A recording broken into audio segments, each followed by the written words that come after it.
Doctor Felipe, buenas noches. Hola Jorge, ¿qué tal? ¿Cómo estás? Agradecido por su presencia, doctor. Muchas gracias a ti, Jorge, por la invitación. Lo No, felicito porque estamos. la filial norte es muy activa, o sea, gracias a todo el esfuerzo de los norteños. Mis paisanos están dando el ejemplo, de verdad. Buenas Claro, noches. siempre han escogido su tierra, pues, doctor. Claro, de todas maneras. Qué bueno, de verdad. Comentarles a los asistentes que el doctor Felipe, pues, tiene mucho conocimiento, es uno de los más expertos acá en el Perú acerca de facudinamia, ¿no? O sea, él tiene todos sus principios básicos para el uso de las máquinas de facomulsificación. Va a ser creo que una excelente charla, doctor. Gracias, Jorge. Espero no defraudarlo. Muy bien. Siempre es súper interesantes y didácticas sus clases, ¿no? Creo que estamos esperando unos minutos pero creo que el auspiciador también si puede colocar el auspiciador para también no demorar mucho con la charla del doctor.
Bueno, también queremos dar la bienvenida al doctor Dino Nateri. Dino es el presidente de la Sociedad Peruana de Oftalmología a nivel nacional. Bienvenido, Dino.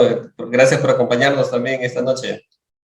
No, gracias a ti, Jorge, por estos cursos que nos estás dando y también las gracias a Felipe por esta magnífica charla que nos va a dar el día de hoy, que estoy seguro será de muchísimo provecho para todos los oftalmólogos, sobre todo para los oftalmólogos jóvenes, pero también para algunos no tan jóvenes que queremos recordar algunos conceptos muy importantes.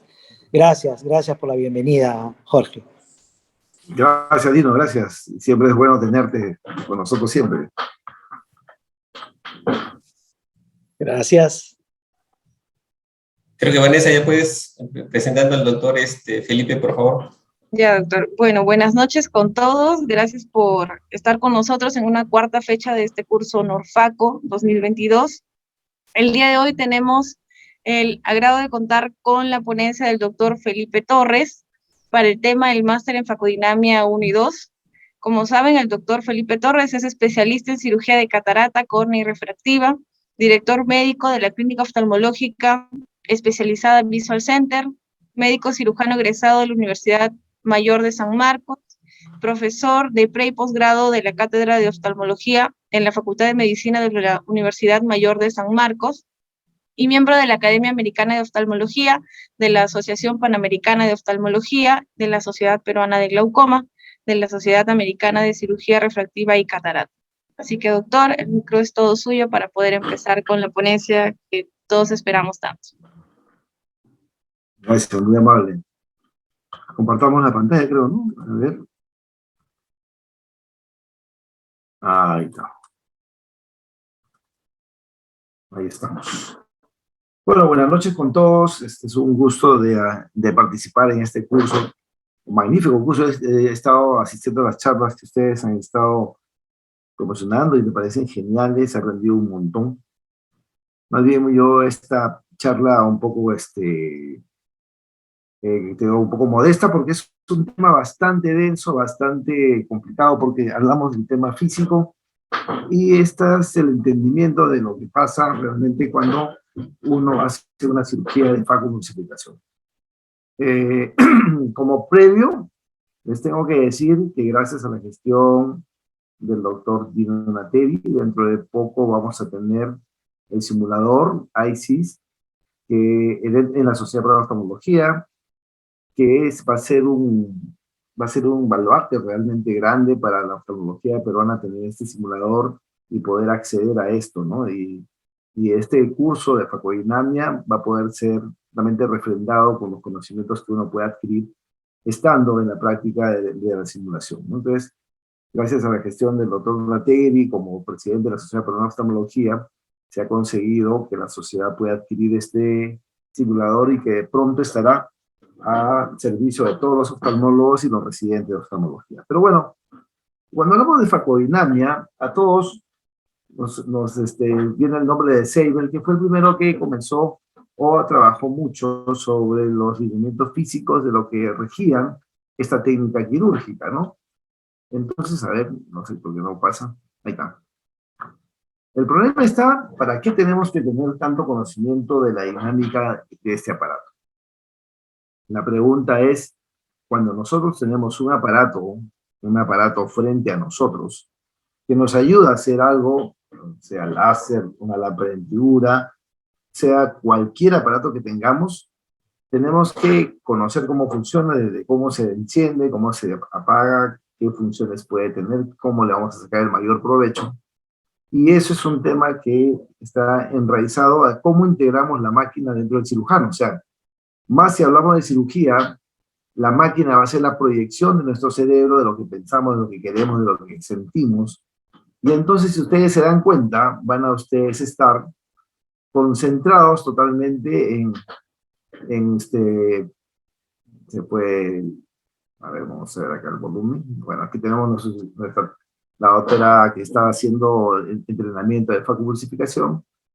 Y miren, está concentrada en los sonidos, tiene sus dos manos utilizándolas al momento, tiene sus dos pies, uno apoyado en el pedal del faco y otro apoyado en el microscopio, tiene sus oídos escuchando los sonidos que hace el aparato y pues obviamente el aparato está en función o va a responder a lo que motrizmente ustedes tienen. Como decíamos, ¿no? La máquina es la extensión del cirujano, o sea, tengo que tener conciencia de esta máquina, entenderla, escucharla, ¿no? Y así yo voy a estar seguro que va a tener mejor eficiencia en la técnica que voy a emplear. Entonces, como decíamos, fíjense, ¿eh? Los principios básicos de facodinamia involucran a la fluídica y a la energía ultrasónica. La fluídica, que tiene que ver con la irrigación, con el flujo de aspiración, con el vacío, y la energía ultrasónica, vamos a ver los tipos de ultrasonido, la potencia, la modulación. O sea, eso es lo que tenemos que acordarnos siempre, ¿no? Eso nos va a ayudar a entender todos los procesos que están consolidándose en nuestro cerebro y que acordémonos que todas las funciones se van a poder registrar. O sea, se registran, yo puedo setear cuánto de irrigación quiero, cuánto de flujo quiero, y eso lo voy a poner en una pantalla, o sea, en la computadora. Voy a poder poner el ultrasonido que se va a poder registrar en mi pieza de mano, y todas esas funciones las voy a ejecutar a través del pedal. O sea, fíjense lo importante que se vuelve el pedal, y lo vamos a ver durante toda la charla, que todas estas funciones están en función de cómo pisamos el pedal. ¿Ok? No es broma decir que hay que saber pisar bien para poder hacer una buena cirugía de facomulsificación. Entonces, acordémonos, porque a veces nos olvidamos de esto, fíjense. El pedal tiene una posición de reposo, tiene una posición en la cual tenemos la posición 1, que es la irrigación, donde se abre una válvula para poder dejar salir el fluido que viene a través de una manguera que está en una botella elevada, o en un sistema que vamos a ver que va a hacer que el fluido salga un poco a presión, que es una irrigación un poco más activa que la pasiva. Y tenemos también en la posición 2, que es aspiración, y cuando estamos en posición 3 es el ultrasonido. Lo que no debemos olvidar que estas posiciones no son independientes una de otra, sino que se van a dar en conjunción. O sea, si yo paso de la posición 1 a la posición 2, cuando estoy en la posición 2, estoy en el máximo de irrigación. Cuando estoy de la posición 2 a la posición 3, estoy en el máximo de flujo de aspiración. Y cuando estoy en la posición 3, ahí yo puedo estar, de acuerdo como haya seteado, en una cantidad de ultrasonido que puede ir en forma lineal o en forma fija o de acuerdo al gusto del cirujano. Entonces, el pedal va a comandar todas estas tres funciones que nosotros tenemos que tener en mente para poder realizar la facomulsificación. Recuerden, este es el tip del faco. Acá ustedes notan que va a haber una manga de irrigación que va a estar fenestrada con dos agujeros hacia los costados, que va de una forma muy horizontal a la dirección del bisel. Van a tener la punta del faco, donde va a estar el ultrasonido, y el agujero que tiene la punta del faco es a través del cual el fluido va a tratar de salir, o sale, ¿ok? Entonces, eso es para los que todavía no tienen ningún acercamiento con la facomulsificación. Pero como hemos visto, ¿cuál es lo fundamental acá? Hay 4 componentes que nosotros hemos visto, ¿recuerdan? La fluídica y el ultrasonido. En la fluídica tenemos la irrigación, cuya función principal, si ustedes se dan cuenta, es mantener la cámara anterior formada. Y no solamente eso, sino que la irrigación va a servir para enfriar el pit del faco. O sea, si uno no tuviera la irrigación y quisiera hacer faco, ¿qué ha pasado? Muchas veces estamos operando y nos olvidamos de la botella, estamos estresados con el caso, nos olvidamos de que tiene que bajar la irrigación, se cierra la cantidad de irrigación que necesitamos, y es allí donde pues, podemos ocasionar una quemadura porque no hay el refrigerante que es el líquido de irrigación. Después del flujo, a ver cómo se los explico para que se entienda mucho más fácil. Ustedes van a encontrar en todos los libros que el flujo es la fuerza de atracción de todos los fragmentos que están en la cámara anterior hacia la punta del faco. Pero esto se entiende muy fácilmente, fíjense.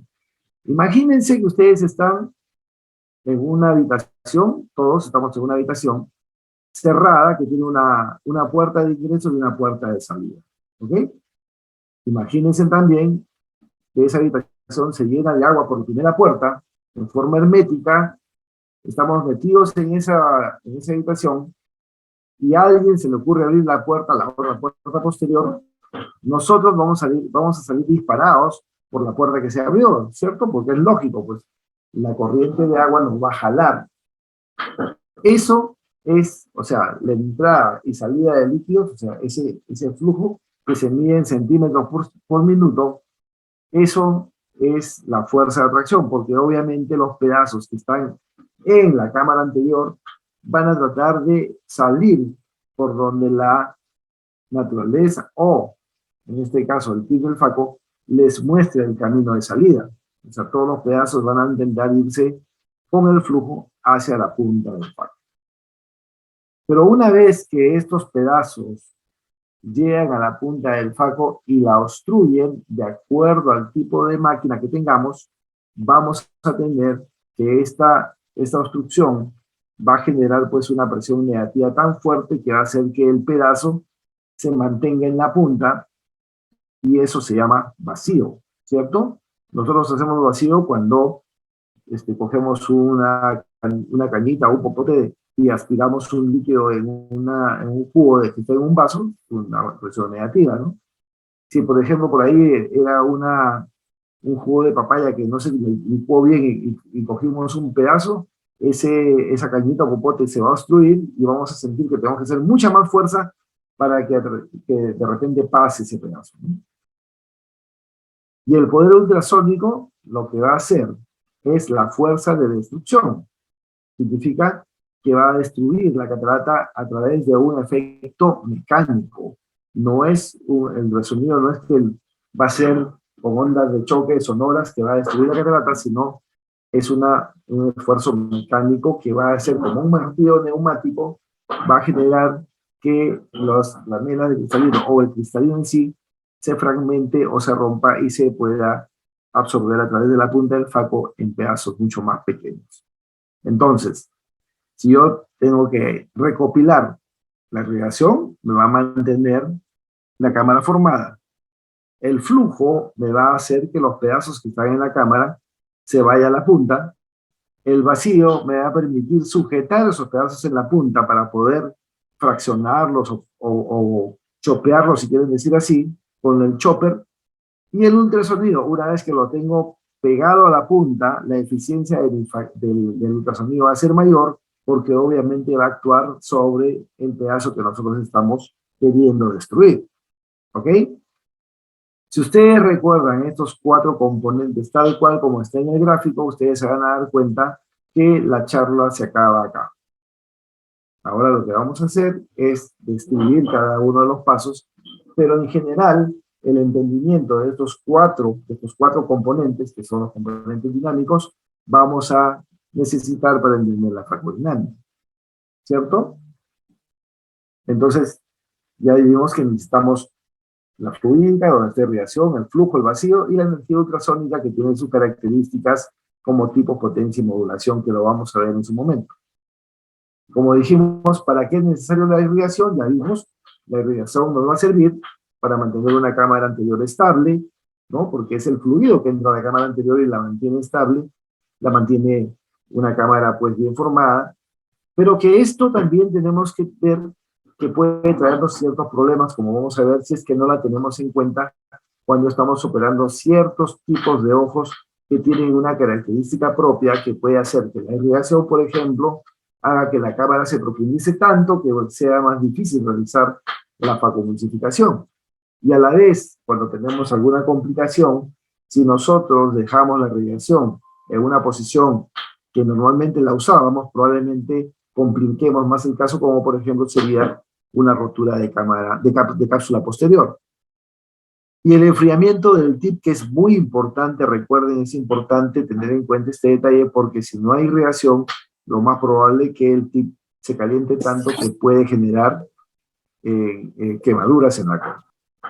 También es importante recordar que la irrigación siempre tiene que estar de acuerdo al flujo que uno le coloca a la máquina, porque obviamente si ustedes comienzan a orientar el conocimiento, si entra líquido y sale el líquido con mayor fuerza de lo que entra, pues la cámara se va a colapsar.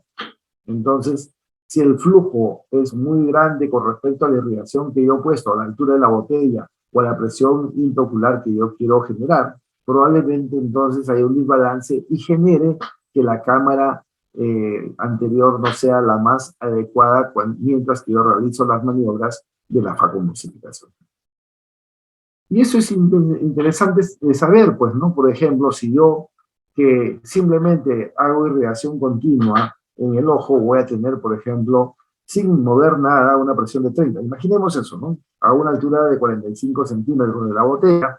Pero si yo actúo o activo el rotor del faco y hago que comience a aparecer un intercambio de fluidos, esa presión rápidamente se va a ir a una presión inferior si es que yo no compenso con mi altura de botella y no estoy atento a esos detalles que me pueden traer un problema.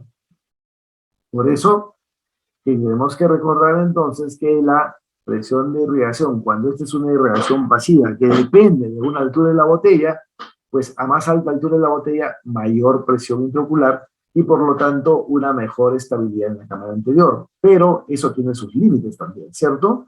Uno puede llevar la botella de 90 a 120 centímetros de altura, y eso significa centímetros de agua, pero eso también tiene que ver con el tipo de ojos que estamos operando. Y esta fluídica, cuando nosotros actuamos ya con flujo va a hacer que la presión caiga y se recupere en una forma lenta, ¿no? Lenta, pero volvemos a tener una estabilidad de cámara que depende mucho de la altura de la botella. En cambio, algunos sistemas, como por ejemplo el Centurion, que es el faco que tiene Vanessa, y por ejemplo existe también el Stellaris, las dos máquinas tienen posibilidades de una a través de compresión de una bolsa y la otra a través de la inyección de aire en la botella, hacen que haya una fuerza de positiva que empuja el líquido hacia la cámara anterior y pues les da una estabilidad mayor de la cámara anterior, cuya recuperación de la fluídica en la cámara anterior va a ser mucho más rápida y mucho más ágiles.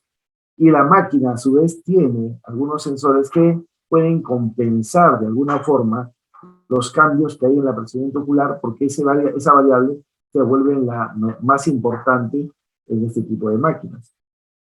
O sea, y esta presión de irrigación, cuando ustedes la seten, va a empezar en 55 y permite que ustedes tengan más o menos un buen control de la cámara anterior, más que cuando ustedes usan la otra fluídica que es pasiva, ¿no?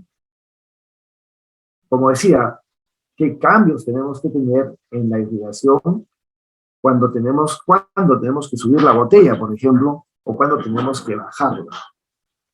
Si yo quiero aumentar mi cámara anterior, ojo, hay formas de que uno dice, bueno, lo lógico es si tengo una cámara estrecha, voy a subirle la botella. Ojo, no es tan sencillo tampoco, ¿ok?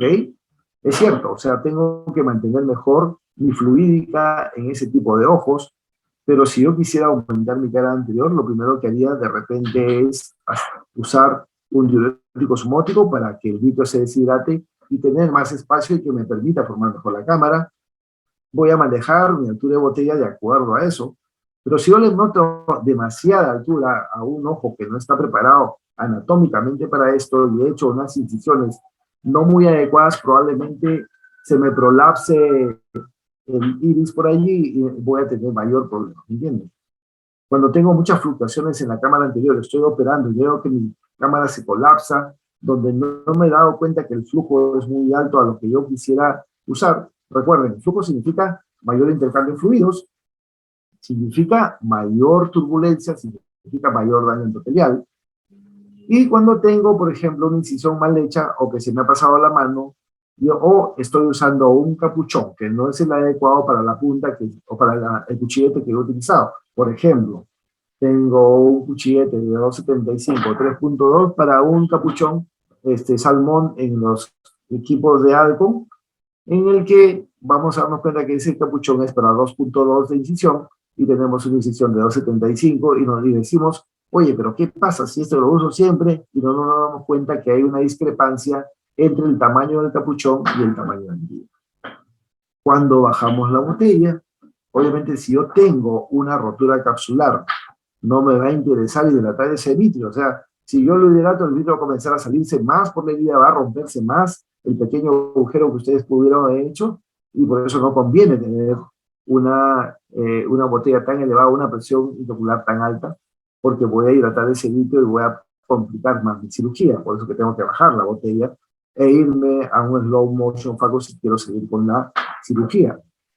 Y si yo tengo una cámara muy profunda, por ejemplo, en ojos en los cuales existe esta opción, como son los altos miopes, como son los postvitrectomizados, o aquellas personas que tengan patología celular, tenemos que tener en cuenta estos ojos y tenemos que usar alturas que nos permitan tener una estabilidad para poder compensar esa gran profundidad de cámara anterior sin que esto denote un riesgo para el paciente.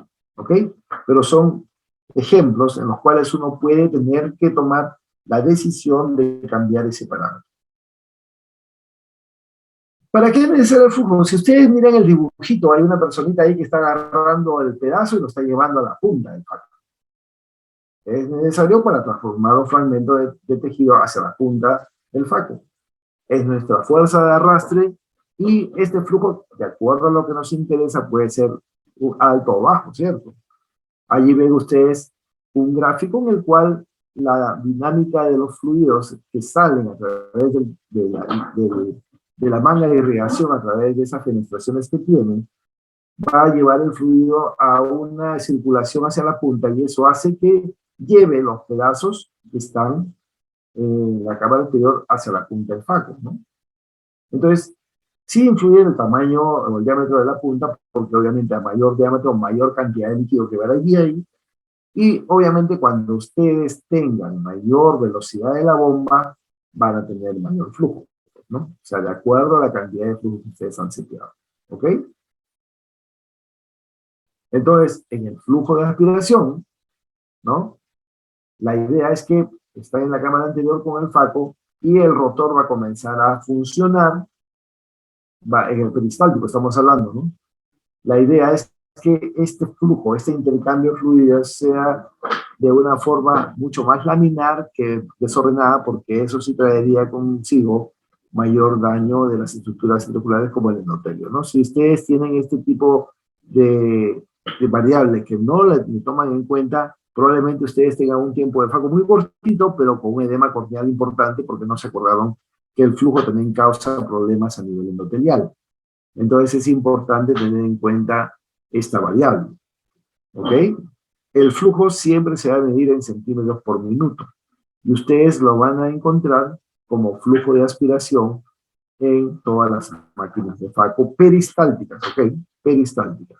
Recuerden, estamos hablando de una máquina peristáltica, lo que no quiere decir que no tengamos que entender las máquinas que tienen un componente Venturi que va a hacer que la bomba sea totalmente diferente. Recuerden, en este tipo de máquinas peristálticas, cuando el rotor está dando vuelta, ¿no? O sea, los engranajes están dando vuelta, se está generando una corriente de fluidos, pero no se está generando en teoría vacío, ¿cierto? Simplemente está haciendo que el fluido que entra por la punta del faco salga pues hacia la bolsa, ¿no? ¿Ok? Cuando se genera el vacío, cuando se ocluye la punta, entonces el rotor va a seguir funcionando con más fuerza hasta lograr el vacío seteado que ustedes han programado. Y eso lo vamos a ver más adelante. Pero en la Venturi es diferente. En la Venturi ustedes van a tener la posibilidad solamente de tener vacío y no separan el flujo, porque el vacío con el flujo van a ir de la mano. ¿Ok? Eso lo vamos a ver ahorita. Por ejemplo, acá el flujo va de 25 a 45 centímetros por minuto y generalmente es el 10%, si ustedes ven en las programaciones de la fagomultiplicación con respecto al vacío, el flujo más o menos digo, ya ponme 20 y ponme 200 de vacío, o ponme 30 y 300 de vacío. Más o menos así, pero no necesariamente sigue esa secuencia, ¿ok? Si yo le meto mayor velocidad a la bomba, va a haber mayor flujo, y este flujo va a llevar a una velocidad mayor para poder alcanzar el vacío máximo que yo he seteado también. Entonces, ¿para qué voy a variar mi flujo? A ver, ¿cuándo subo mi flujo y cuándo lo bajo? Cuando quiero aumentar la velocidad de llegada de las partículas a la punta. ¿Cuándo es eso? Por ejemplo, si yo tengo ya roto el cristalino en cuadrantes, en partículas, y veo que estas partículas no llegan libremente, probablemente, pero con la seguridad que ya las he separado bien, pues mi flujo, si yo lo aumento, va a ser mucho más rápido, ¿no? Más rápido de que estas lleguen a la punta y más rápido que yo llegue a un vacío determinado. Entonces, si yo quiero que, por ejemplo, el vacío, para yo chopear, o sea, yo quiero coger el pedazo y chopearlo y mantenerlo en la punta, y quiero que eso sea rápido, pues obviamente aumento mi flujo para que esa velocidad que yo llegue a tener un colapso de la punta del faco y genere el vacío que he seteado, voy a hacerlo a través del flujo, porque eso es lo que va a permitir que llegue más rápido. ¿Cuándo lo bajo? ¿No? Cuando quiero disminuir, por ejemplo, la circulación del líquido en la cámara anterior.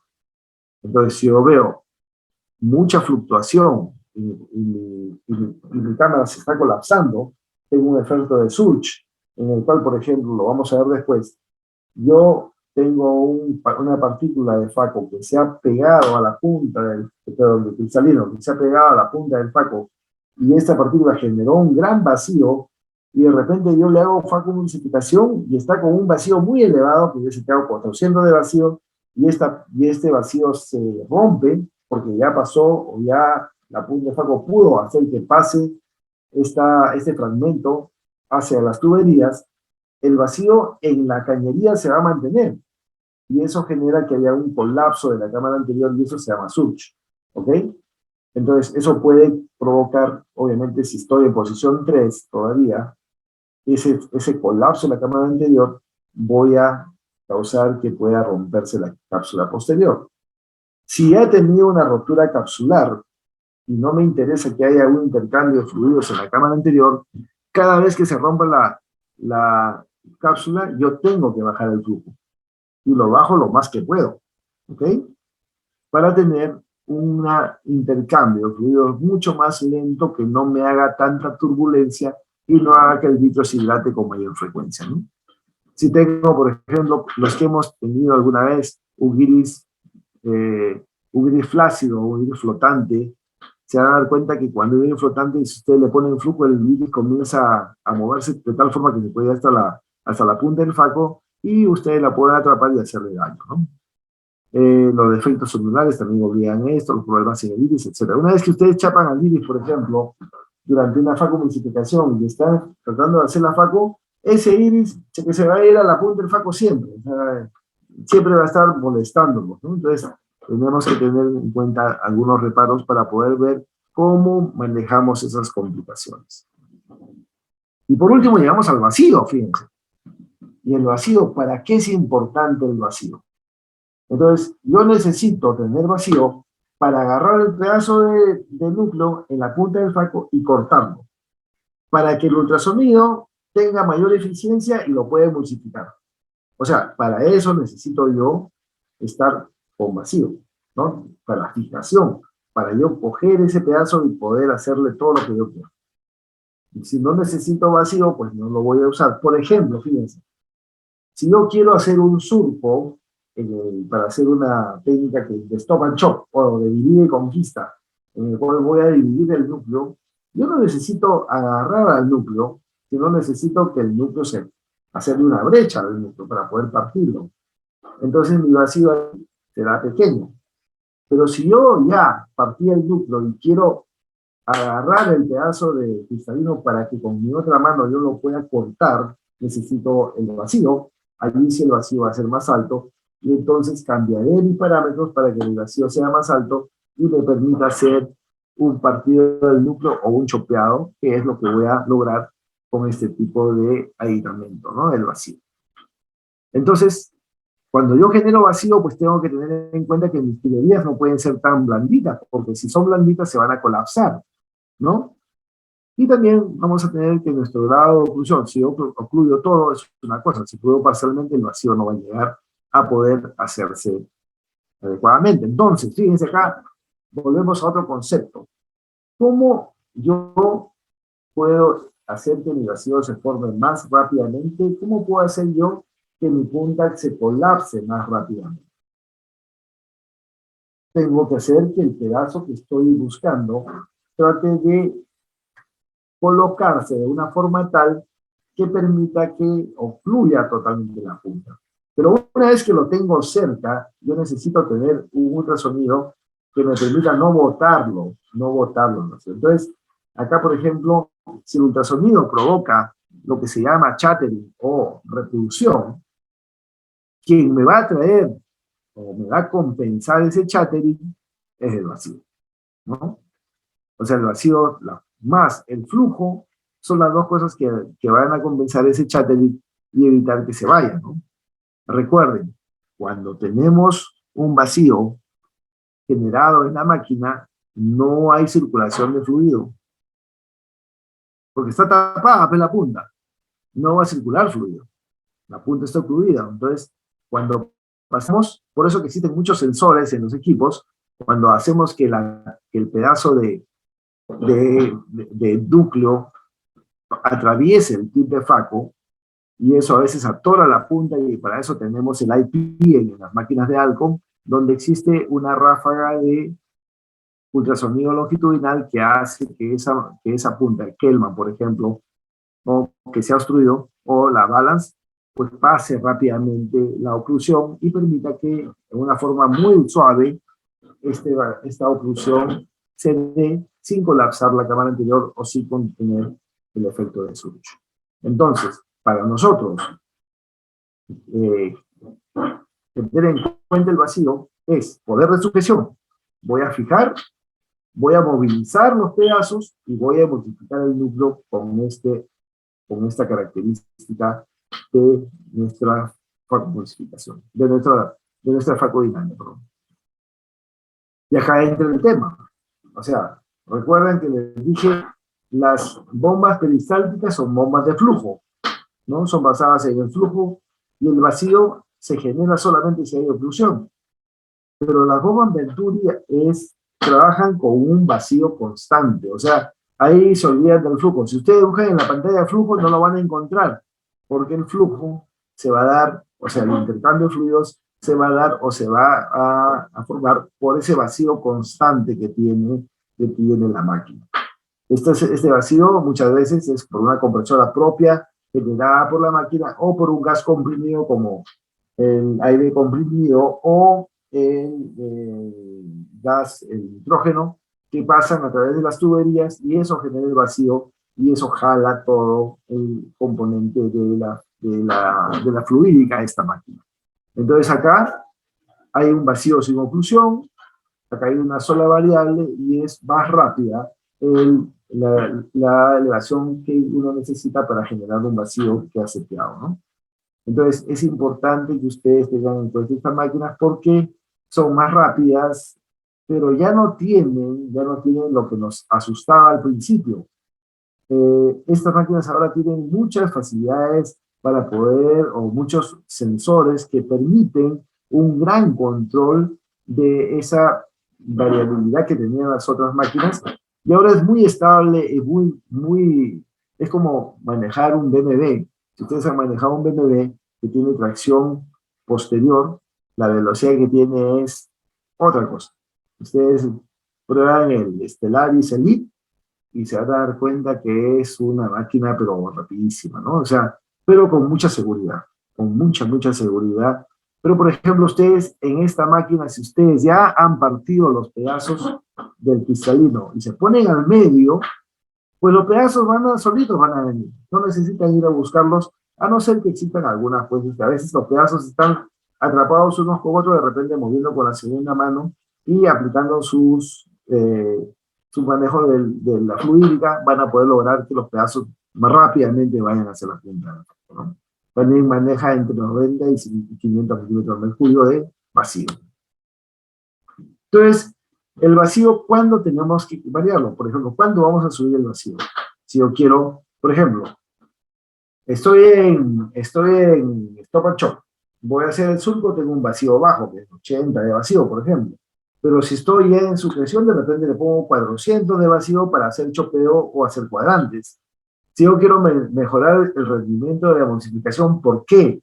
Porque yo necesito, por ejemplo, en una catarata dura, donde hay mayor rechazo porque el tip del faco está vibrando más fuerte, yo necesito que esto esté muy cercano a la punta para poder emulsificarlo, entonces necesito subir mi vacío.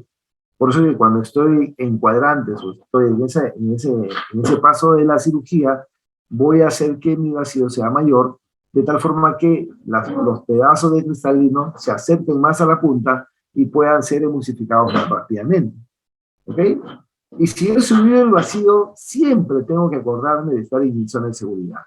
No puedo irme a la periferia porque probablemente si tengo vacío rápido y tengo flujo rápido o flujo más alto, lo que voy a generar es que rápidamente pueda tener un atrapamiento de una zona lábil como la cápsula y pueda romperlo. ¿Ok?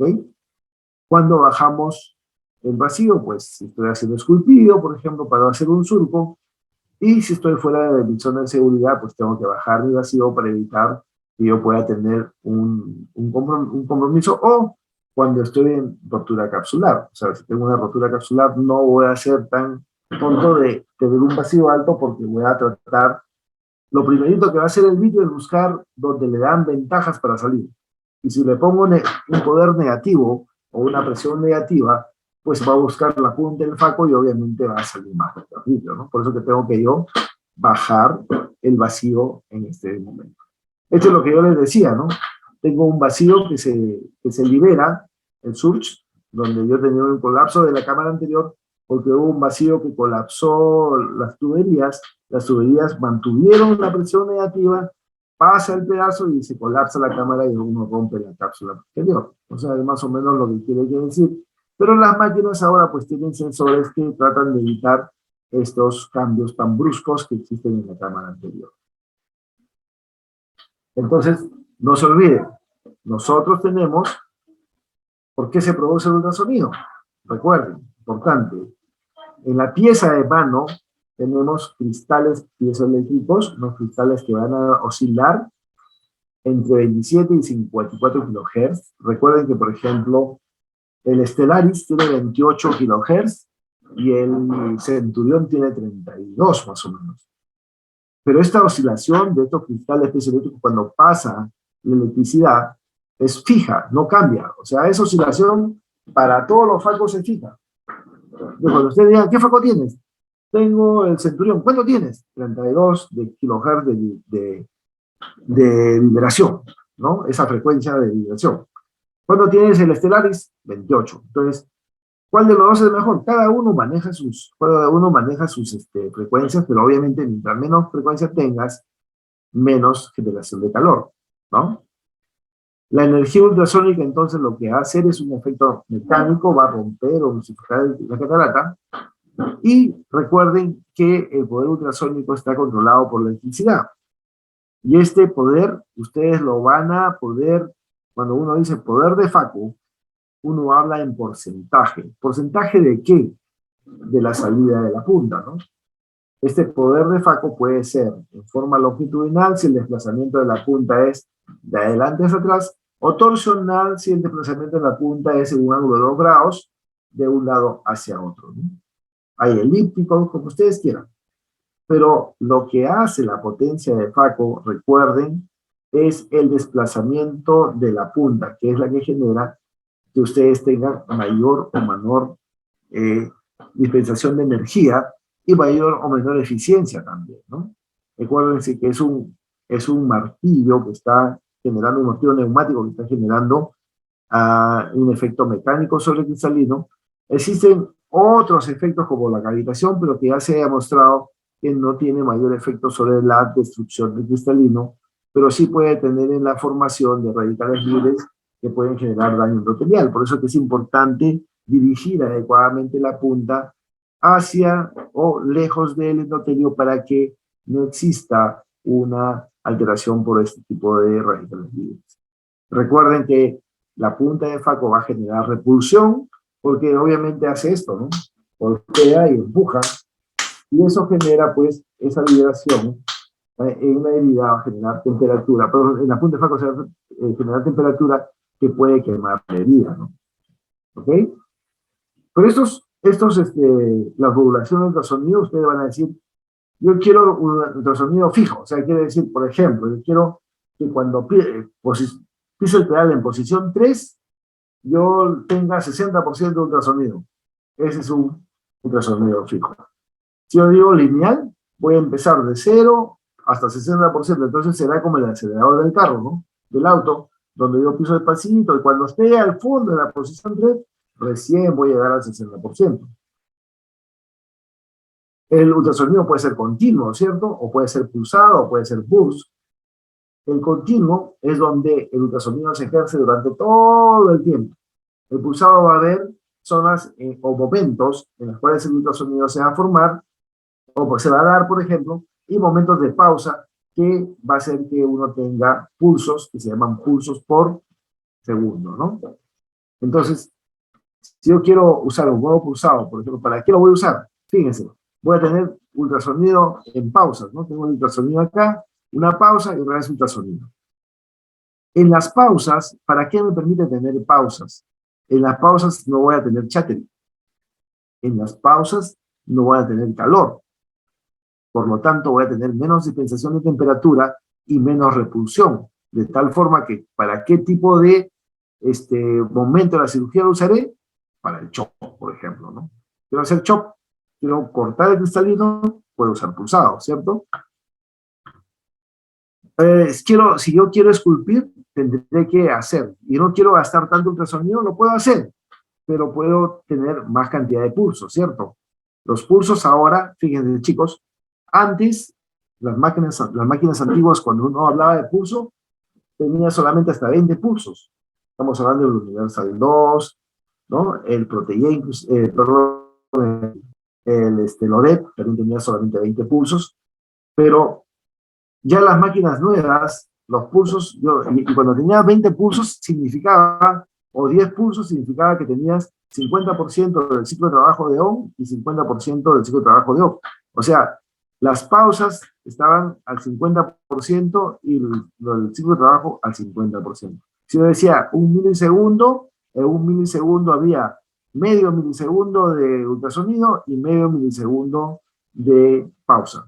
Entonces, eso era más o menos lo que uno tenía que tener en cuenta antes. Ahora ustedes pueden decir, no, yo quiero que mi ciclo de trabajo sea del 30% y mi pausa del 70% de todo lo que yo estoy programando y quiero solamente unos 15 pulsos. Entonces, yo tendré esa facilidad, ¿cierto? Para poder modificar y lo haré de acuerdo a lo que yo necesito hacer. Si yo necesito, por ejemplo, tratar de esculpir más, pues los pulsos serán mayores. Y si quiero más bien que el material no se me vaya de la punta, los pulsos serán menores. ¿Ok? El burst es una ráfaga, es un poder de faco continuo, pero que se le ha creado zonas de pausas que van a ser cada vez más. Si ustedes ven la gráfica, las pausas se van a hacer más pequeñas hasta volverse continuo. Y esto es muy útil, por ejemplo, cuando estamos haciendo los cuadrantes, ¿no? O cuando queremos empalar, por ejemplo. Si yo quiero empalar con uso pulsado o burst, me va a permitir que la punta de faco sea torsional o longitudinal, ingrese dentro del cristalino, lo fije con el vacío que estamos teniendo y permita hacer un chop adecuadamente, ¿no? Obviamente, si ustedes se dan cuenta, voy a usar en las primeras fases de mi posición 3 pausas para poder generar que no haya tanta repulsión, pero cuando estoy ya con el cristalino o con el pedazo o el fragmento en punta que le he chopeado y quiero que ese fragmento pase rápido, pues piso posición 3 final y voy a tener un faco continuo, lo cual lo hace mucho más eficiente, ¿no? Asimismo, el OSI, por ejemplo, o el torsional, va a permitir que uno tenga ultrasonido tanto en la ida como en la vuelta, ¿no? O sea, a diferencia del longitudinal que solamente tenemos en la ida. Igual el modo burst sirve para esto, para la remoción del epinúcleo, para poder tener remoción de cuadrantes, para esculpir, y los pausas que yo voy a tener, fíjense ahí las pausas como yo, de acuerdo a lo que yo quiero, voy a poder hacerlas más largas o más cortitas, si es que realmente quiero hacerle más daño al cristalino, ¿no? Entonces, es importante que la modulación que nosotros podemos hacer con la facomultiplicación, ¿para qué nos sirve? Nos sirve para aumentar la efectividad del faco y minimizar los efectos adversos como son el daño endotelial, las quemaduras en la córnea, etc., ¿no? Como ya lo vimos ahí, las modulaciones básicas que son faco continuo, pulsado y burst, y hay un montón de modulaciones nuevas que las máquinas traen y que podemos acordarnos. Recuerden, de acuerdo a este gráfico, por ejemplo, si yo tengo en zona de no trabajo o zona off, bueno, la máquina va a estar en silencio, voy a tener mejor sujeción y voy a tener enfriamiento porque voy a tener flujo a ese nivel, pero no tengo faco, ¿cierto? Y entonces, si estoy en ciclo de trabajo, lo que voy a tener es emulsificación, pero sí voy a tener repulsión y puedo tener quemadura. Entonces, todo eso tenemos que tener en cuenta cuando estamos en todas estas variables, ¿no? Entonces, ¿qué parámetros tenemos que tener en cuenta? Fíjense. Para nosotros hacer acá, y ustedes lo van a poder seguir, si yo quiero, por ejemplo, un esculpido, ya ustedes se van a dar cuenta que, ¿cómo será la irrigación? Pues tengo una irrigación más o menos alta, moderada, pero necesito aspirar algo, sí, o sea, lo que yo esté horadando en el cristalino, pues ese polvillo que sale, quiero que se vaya rápido, pues le daré un flujo de aspiración no tan alto, pero el vacío yo no quiero coger el cristalino. Quiero que el cristalino se mantenga en su posición y quiero más bien simplemente pasar mi punta para poder hacer una brecha. Entonces mi vacío va a ser bajito. Pero el ultrasonido, ojo, acá es donde yo necesito mayor ultrasonido. Es más, el más eficiente ultrasonido en este momento es el continuo. Entonces tenemos que usar nuestro criterio, ¿cierto?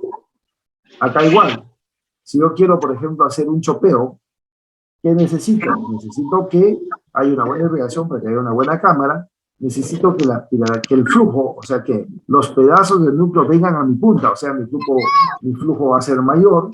Si ustedes ven ahí tengo 40 de flujo en la pantalla, y ustedes se van a dar cuenta que mi vacío tiene que ser alto, porque necesito agarrarlo, chopearlo más, y hacer vacío para que el ultrasonido tenga mayor eficiencia y pueda yo rápidamente comerme ese pedazo. Por eso que el ultrasonido, en este caso, va a ir al 60% probablemente, ¿no? Y si ya estoy en el epinúcleo, pues de aquí ya más fácil, pues, ¿no? Yo necesito un gran vacío, necesito un gran flujo para que vengan los pedacitos que están dándose vuelta ahí de corteza o de presión, pero ya no necesito ultrasonido, ya estoy ahí ya en una zona mucho más relax, ¿no? Acá tienen un montón de ejemplos que de repente algún comentario podamos hacer, pero acá les voy a traer un montón de ejemplos y como corolario, como resumen, les voy a decir que la irrigación, pues, nos permite tener una buena presión intraocular, una profundidad de estabilidad de cámara anterior, el flujo nos sirve para hacer la velocidad de circulación del líquido en la cámara anterior, pero eso genera turbulencia, pero va a generar que los pedazos vengan a la punta. Esa es mi fuerza de arrastre. El vacío es mi fuerza de filtración, ¿no? Eso va a permitir movilizar, hacer más eficiente la vacuumificación. Y el ultrasonido es mi martillo, pues, o sea, lo que me va a permitir hacer que todo esto pues, genere un mayor o una rápida destrucción del cristalino y que mi faco sea más rápido. Recuerden que todas las modulaciones que hemos visto de ultrasonido aumentan la eficiencia y disminuyen los efectos adversos. Para ser justos, y siempre me gusta compartir con ustedes, mucho de lo que hemos presentado lo presentó el doctor Walter de Gregori de la PAO, y que es parte de su trabajo y que yo se los he compartido para que ustedes puedan valorar su trabajo y parte de lo que he puesto en la experiencia, ¿no? Entonces, cuando hagan una FACO, manténganse calmados y estén haciendo su cirugía sin ningún problema. Recuerden que ya se encuentra disponible este libro, que es el trabajo de mucha gente del Perú. Es un trabajo que han trabajado muchos médicos del norte, del sur, del centro, y que viene pues a hacer un aporte de la oftalmología peruana para los médicos que están en formación, o inclusive para nosotros que ya tenemos algún grado de experiencia, pero que es una consulta rápida de referencia que podrían aprovechar y que podrían estar pues como una forma de practicar lo que ustedes ya saben o han aprendido en su cirugía, ¿no? También si hay alguna pregunta, algún comentario, pues estoy dispuesto a compartir con ustedes. Y si no, para aprender, ¿no? Doctor, buenas noches. Hola. Francisco Román, que nos dice, ¿no? Cuando hay RCP, ¿debo mantenerme en posición 1 o en 0 mientras voy bajando la altura de botella? Ok, a ver, ¿para qué es eso? Fíjense. Si yo tengo una ruptura capsular, ¿ok? Independientemente del momento que se presente la ruptura capsular, y recuerden, el vitrio está con una presión positiva queriendo salirse de la cavidad vítrea, ¿ok? Si ustedes retiran rápidamente el tip, o sea, descompensan a la cámara anterior, y obviamente el vitrio se va a prolapsar por el huequito que ustedes tenían, y ese huequito va a terminar siendo un huecazo. O sea, por eso que es importante que ustedes, cuando tengan una rotura capsular, no se desesperen. Miren, mantengan el tip en posición 1, irrigación, bajen la botella, pero manténganlo en uno, y en la otra mano ustedes ponen viscoelástico, compensan esa fluctuación de la cámara anterior y evalúan. Y ahí siguen con su cirugía o convierten, ¿no?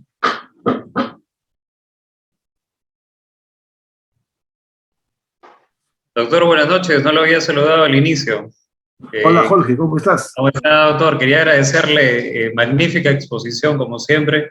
En realidad, la idea del curso nace a partir de querer tenerlo a usted con nosotros para justamente ese tema de facodinamia, ¿no? Que es un tema tan complejo y que requiere, creo que un poco de paciencia y unos buenos tips.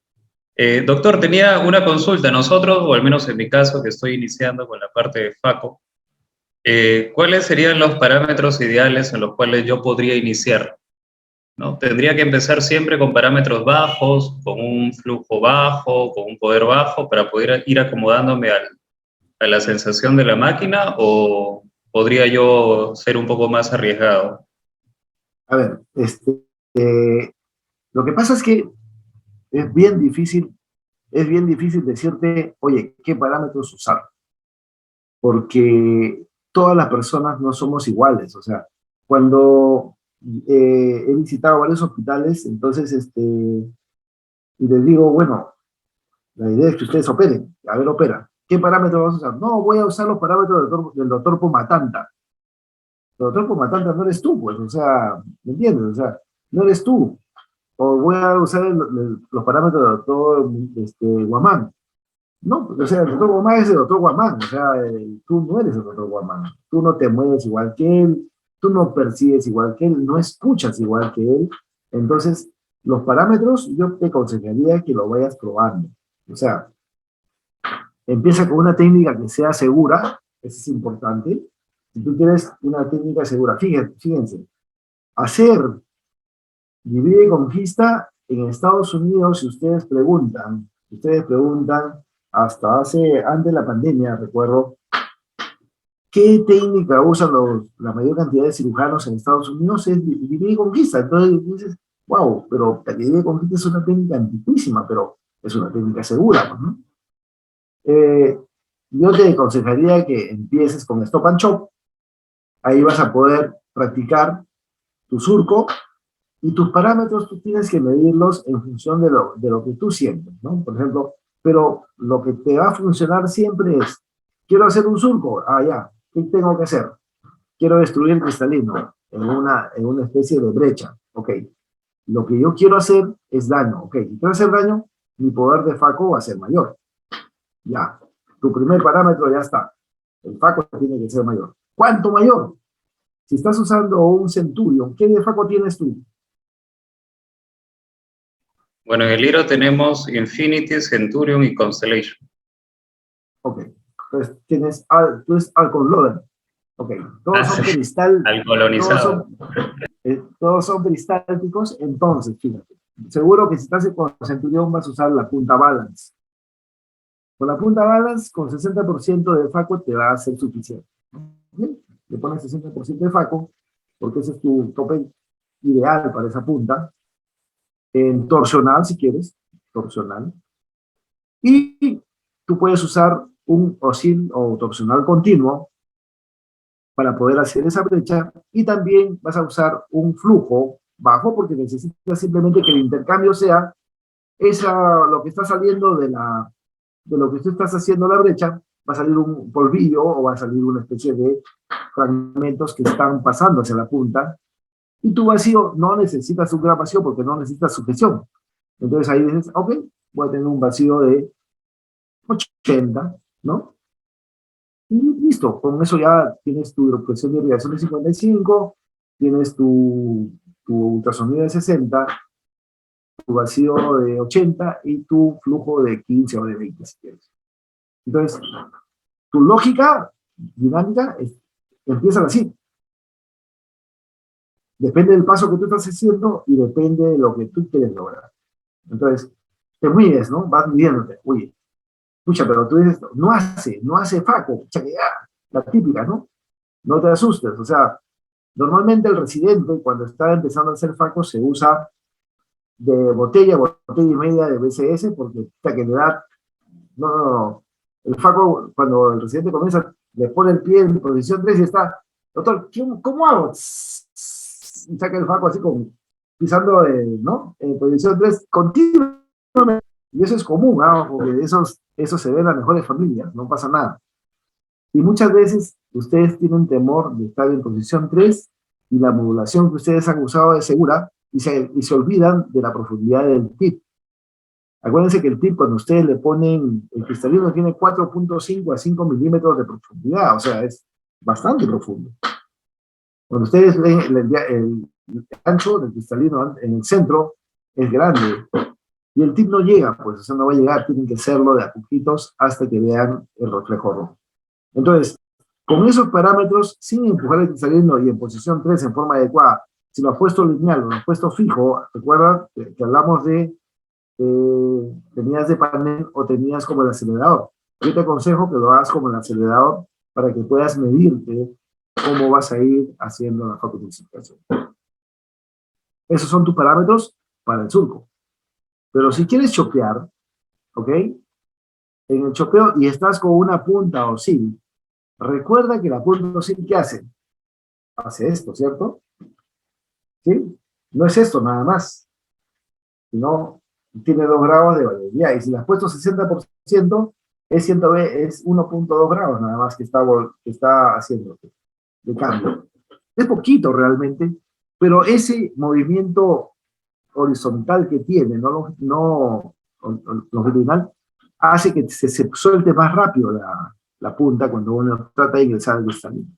Entonces, ahí tú, ¿qué tendrás? Tendrás que tener mayor vacío. Pues si tú estás usando Centurión, el Centurión está diseñado para tener vacíos muy altos, o sea, tú puedes meterle 400 si quieres de vacío. Si quieres ser más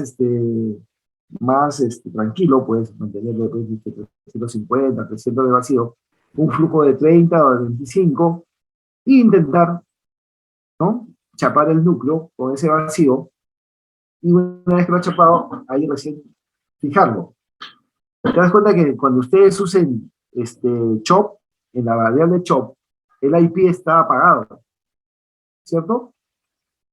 ¿Te has dado cuenta de eso, Jorge? No. O sea, la La verdad ráfaga... que no, no me había dado cuenta. Ok, cuando vayas a operar, te vas a dar cuenta que el IP está apagado porque, imagínate, pues, estás agarrando tu cristalino y de repente tú llegas a posición 3 y la máquina lo interpreta como obstruido y bota una ráfaga de ultrasonido longitudinal y sueltas el pedazo. O sea, tienes que cerciorarte que alguien de tus compañeros no te ha hecho una broma y te activó el IP y te sonaste con tu cirugía. Entonces, te das cuenta que los parámetros los vas construyendo de acuerdo a lo que tú quieras durante la cirugía. No copies los parámetros de otros. Te puedes basar en eso, pero razona lo que estás haciendo. ¿Ok? Bien, gracias, doctor. Sí, es bastante... Es todo un camino, ¿no? La facodinamia. He visto al menos las veces o las oportunidades que he podido entrar con los doctores en el hospital, veo que ellos son muy dinámicos en cuanto a sus parámetros, ¿no? La mayoría tiene algunos prefijados, pero van variando en cuanto al momento de la cirugía se encuentren, ¿no? Por ejemplo, al momento de hacer el chop, o al momento de aspirar restos, ¿no? No se quedan con unos parámetros siempre fijos, sino depende del tipo de ojo en el que se encuentren, ¿no? Si es un ojo con cámara estrecha, si es un ojo con conteo endotelial bajo, ¿no? Si es un ojo con un glaucoma avanzado, por ejemplo. Entonces, todos esos parámetros sí, siempre los tenemos en consideración. Claro, o sea, Pues, recuerden que los parámetros no tienen que ser para todos iguales, o sea, no todos los ojos son iguales, pues, ¿no? Y depende de lo que tú tengas en un ojo también, o sea, si tienes un flácido o una pupila pequeña, o sea, tienes que aprender a usar tus parámetros de acuerdo a lo que tienes. Por eso le decía, la facodinamia consiste en que tu máquina tú la incorpores en tu cerebro. Entonces, si tu cerebro funciona de acuerdo a lo que tú estás mirando, pues tu dinámica va a cambiar también. Y tienes que ser capaz de entender lo que está pasando y agarrar el parámetro que te está perjudicando y modificarlo para poder hacer que la cirugía sea más segura, ¿no? En eso consiste entender esto. O sea, si ustedes entienden bien esto, para ustedes va a ser muy sencillo cambiar los parámetros a su necesidad, ¿no? Claro. Yo había tenido la oportunidad de leer un pequeño manual que usted hizo de Wet Lab, donde también recomendaba la parte de Stop and Chop como la primera técnica quirúrgica para aprender en la residencia. Y justo mencionaba que durante la técnica quirúrgica nosotros tenemos que hacer varios de los movimientos que están implicados en las otras técnicas, ¿no? Como el surco del divide y conquista, el chopeo del Faco Chop, y se complementa bastante con el resto. Aunque otras literaturas nos refieren que como la técnica más segura es divide y conquista, debería de ser la primera técnica a aprender durante la etapa de formación, ¿no? Pero Stop and Chop sería su sugerencia, doctor. Claro, o sea, si ahí tienes esa posibilidad, pues yo voy con los residentes, por ejemplo, en el hospital, les trato de enseñar todas las técnicas, ¿no? Desde vivir con hits, esas cosas, pero me parece a mí que con Stop and Shop les ha ido mucho más fácil agenciarse todos los pasos que vienen con las diferentes técnicas. Ahora, al inicio vas a usar la técnica que se llama SDS, que es muy común, ¿ah? No sé si lo has escuchado o lo has visto. No, doctor. Solo Dios sabe qué cosa es, pero es... ¿Ok? Y no, o sea, es una técnica que va en todos lados, o SCP, también es otra técnica importante, que sácalo como puedas, o sea, al principio es así, o sea, tú vas a proponerte en tu cerebro una técnica y al final es un sancochado de todo, pero o sea, que tú terminas contentísimo porque sacaste tu salido, ¿no? O sea, en el libro, en la teoría suena muy bonito, o sea, todo bestial, ¿no? Pero en la práctica uno se va haciendo como cirujano y no siempre, chicos, no siempre es fácil. Cuando yo aprendía a la facu, y se los comento siempre, yo tenía en el hospital teníamos un protege que es un Faco Venturi, en el cual me acuerdo clarito que, por ejemplo, teníamos un parante para la botella, porque no tenía carrito ese Faco. El parante para la botella de BCS era un parante de suero convencional. Y recuerdo que le hicimos un taburete de madera porque no nos alcanzaba a la altura de la botella. O sea, siempre se colapsaba la cámara, ¿no? De 10 pacientes que operábamos se complicaban 8. Y hasta que se complicaron 11. O sea, de 10, 11 se complicaban, imagínate. Era era un sufrimiento, pero pertinaz, ¿no? O sea, pero así seguimos, porque no había una dinámica de que alguien te puede enseñar, sino que fuimos realmente en esa época autodidactas, ¿no? Pero bueno, así es la cirugía, pues chicos, o sea, pero la cirugía sin conocimiento se vuelve, ¿cómo decirlo? Sin sonar malo, la cirugía sin conocimiento se vuelve un crimen, ¿ok? Porque realmente tú le estás haciendo daño siendo consciente a un paciente que espera de ti que le des lo mejor. ¿Te das cuenta? ¿Sí? O sea, lo que los obliga a ustedes y a todos nosotros a entender realmente, si voy a meterme a hacer facomulsificación, tengo que entender qué estoy haciendo. Tengo que saber de qué se trata. Y a todos los residentes les gusta operar. Pero no se trata de operar por operar, sino que se trata de que ustedes están operando a un ser humano que por ser pobre o por lo que fuera, acude a una institución de salud, pero espera que ustedes le den el mejor resultado, ¿no? Entonces, no es una broma, o sea, esto que es una teoría que es, desde el punto de vista de entendimiento, puede ser muy compleja, pero de verdad que si ustedes la logran entender y la logran dominar, para ustedes la facomulsificación va a ser algo recontra sencillo. Por ahí está Vicente Morín. ¿Sigue todavía?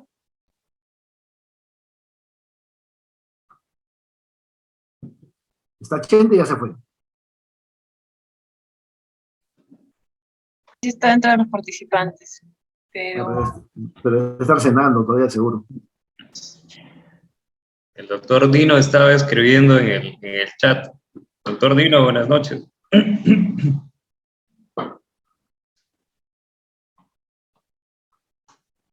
Hola, buenas noches. ¿Cómo están? Excelente charla. Súper charla. Lo difícil lo has hecho muy sencillo, Felipe, como siempre. Los has hecho muy comprensible, muy entendible.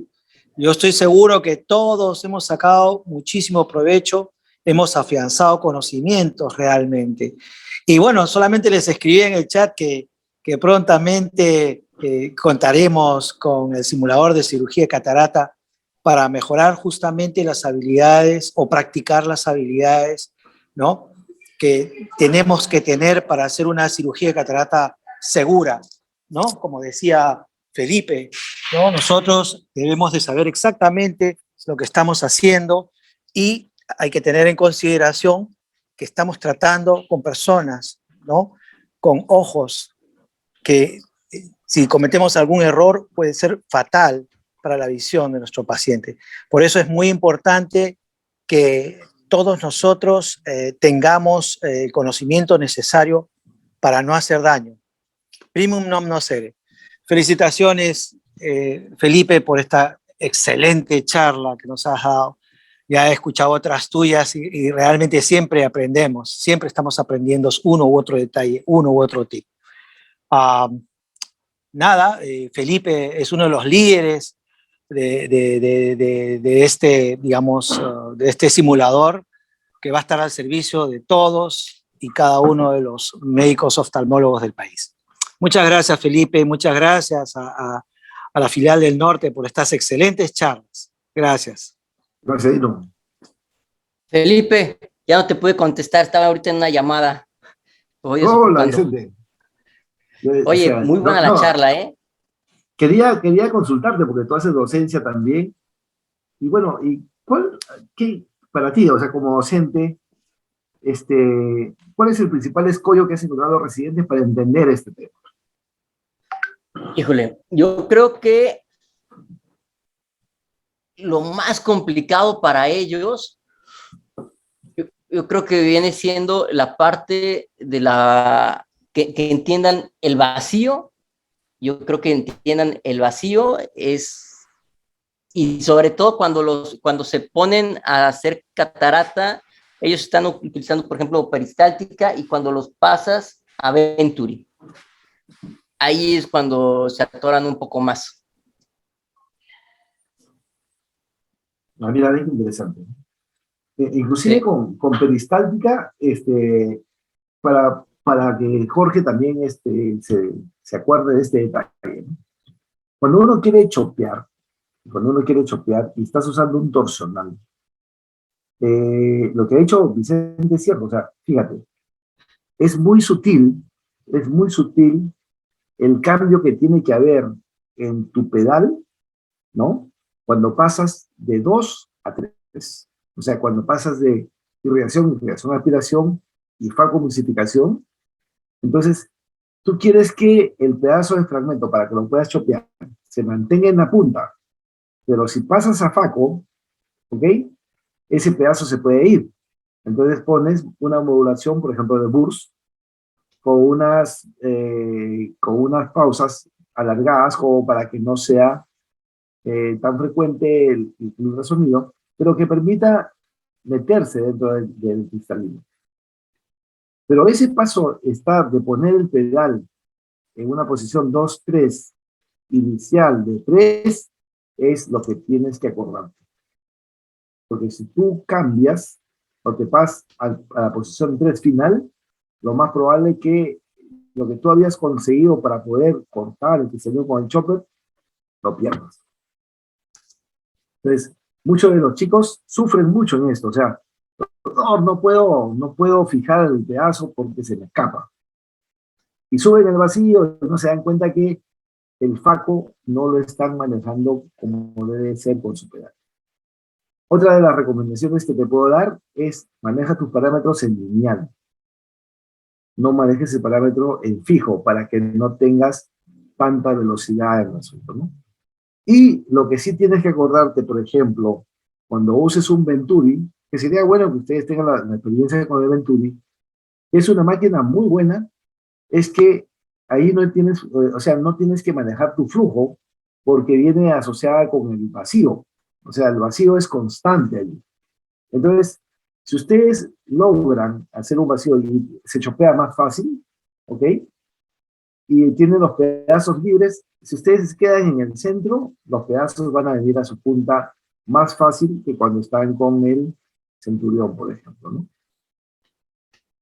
Pero es importante ese detalle, es importante el detalle de lo que ha hecho Vicente. Tienen que saber de qué se trata el vacío y tienen que saber de qué se trata el flujo. O sea, el vacío, recuerden, en una máquina dependiente de flujo, ¿ok? Como cuáles, por ejemplo, quieren depender del flujo, las peristálticas. Esa máquina no crea vacío y te da solamente el vacío que tú seteaste, ¿cierto? En la máquina tú pones 400 de vacío y ese vacío te lo va a lograr. Pero tú en el camino puedes tener vacíos intermedios. Cuando se va a bloquear todo, lo que máximo vas a lograr es eso. Pero en cambio en la Venturi tienes vacío constante. O sea, el flujo va a ser una consecuencia del vacío. ¿Ok? ¿Qué hace eso? O sea, hace que los movimientos en una Venturi sean mucho más rápidos, nada más. ¿Ok? No, no menos segura, ojo, no menos segura, sino más rápido, ¿no? ¿Cómo sientes una Venturi con respecto a una peristáltica, Chente, tú que ya tienes experiencia? Híjole, comparando uno, sí, definitivamente todo es más rápido en la Venturi. Todo se viene muchísimo más rápido y pero ya es cosa de, ¿sabes qué? Es cosa de perderle el miedo, porque creo que está como que tienes esa etiqueta cuando empiezan a hacer la cirugía de catarata y decir, no, ¿sabes qué? No agarren Venturi porque porque primero les va a hacer Sorge. Tienen como que ese estigma de decir, no, es que con el Venturi me hace más Sorge. A lo mejor es porque no tienen bien los parámetros puestos o definitivamente no están acostumbrados a lo que tú estabas mencionando. O sea, en una Venturi, de verdad, realmente, las máquinas nuevas, por ejemplo, nosotros tenemos en el hospital ahorita un Elite, la Lice Elite, Ya. y de verdad que camina muy bien, o sea, tiene una gran estabilidad de cámaras, se Claro. maneja muy bien, o sea, es perfecto. Una Faco se hace muy rápido y tan buena como el Centurio, o sea, no hay mucha diferencia, ¿no? Claro, no, de hecho no siente la diferencia. Y como tú tienes una mayor fuerza de vacío, pues en las cataratas duras, de verdad que va muy bien, muy bien. Sí.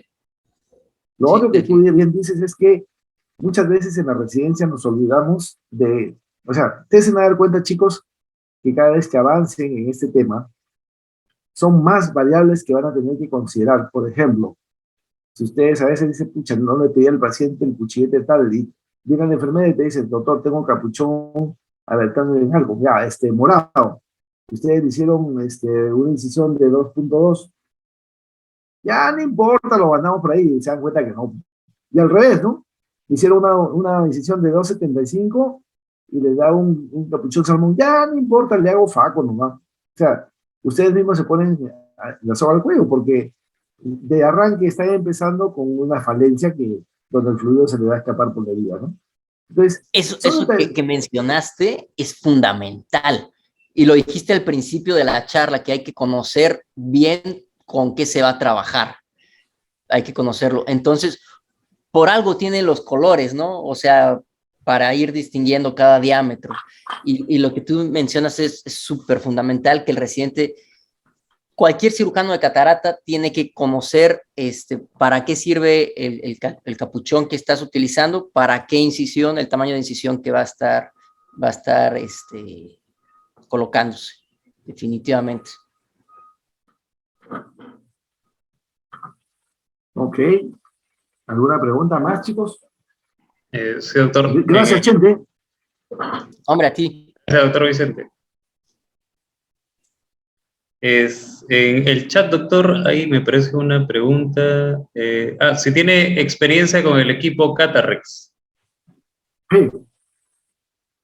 Bueno, con el Catarrez, con el Faros también, excelentes equipos, de verdad. O sea, Catarrex tiene la ventaja de ser un compacto que tiene todo. Y de verdad que funciona muy bien. De verdad que funciona muy bien. Entonces, sí, es una experiencia igualito. O sea, esto es como manejar bicicleta, chicos. Una vez que aprenden un equipo, el resto va a ser la misma cosa. Si ustedes saben facodinamia, la van a poder hacer en cualquier terreno realmente, ¿no? En cualquier terreno. No van a tener ningún problema en poder...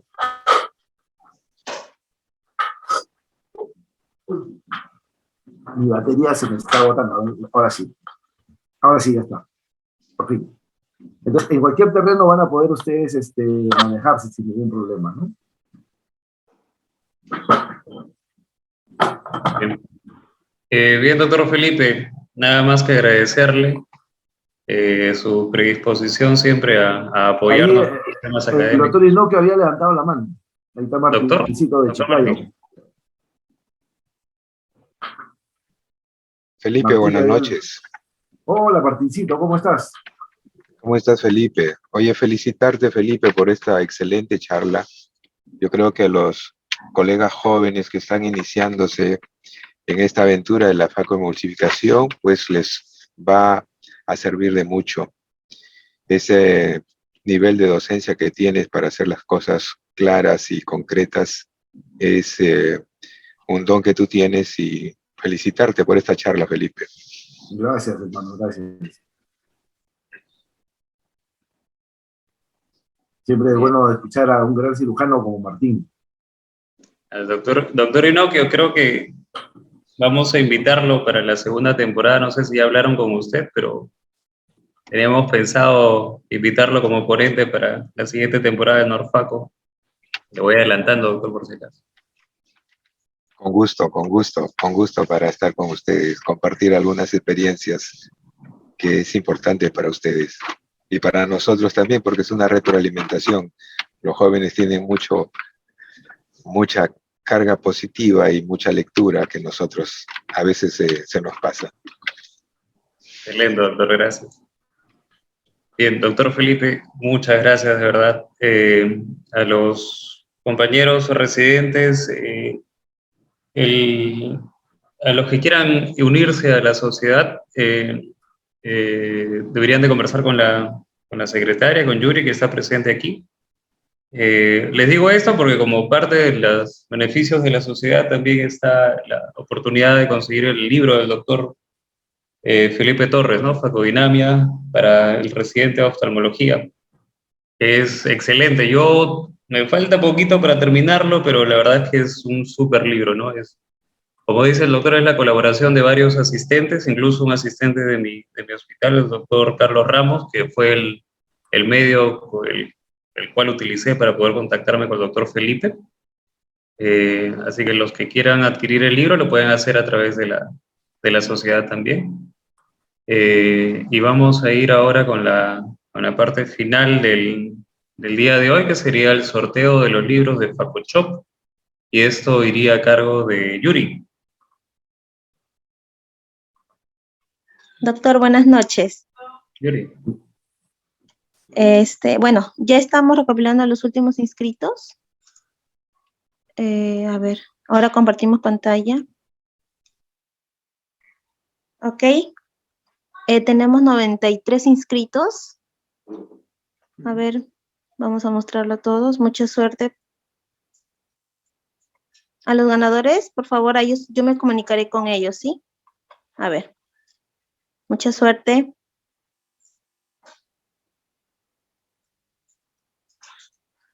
Felicidades, doctora Lorena Mabel Rodríguez y Rocío Araujo Segura. Muy bien, bueno, entonces felicidades a las doctoras que se ganaron en el sorteo de estos dos libros de FacoShop. Ya la Secretaría de la Sociedad se va a comunicar con ustedes para poder hacerles entrega del libro. Hacerles recordar también la invitación a la próxima fecha, el viernes 18 de marzo, donde vamos a contar con las ponencias del doctor Jaime Guamán con el tema de qué pacientes podría afrontar y qué factores de riesgo tenemos para una cirugía de catarata, y la ponencia de la doctora Alicia Namok en el tema de no todo es pisar a fondo. Y un agradecimiento especial al Laboratorio Sofía por auspiciar el curso de hoy. Gracias de nuevo al doctor Felipe Torres por la excelente ponencia que hubo hoy. Hay muchos mensajes de felicitaciones en el chat. Ahí los va a poder leer. Y bueno, los esperamos para la próxima fecha, el viernes 18 de marzo, no se olviden, a las 8 de la noche. Tengan buena noche todos.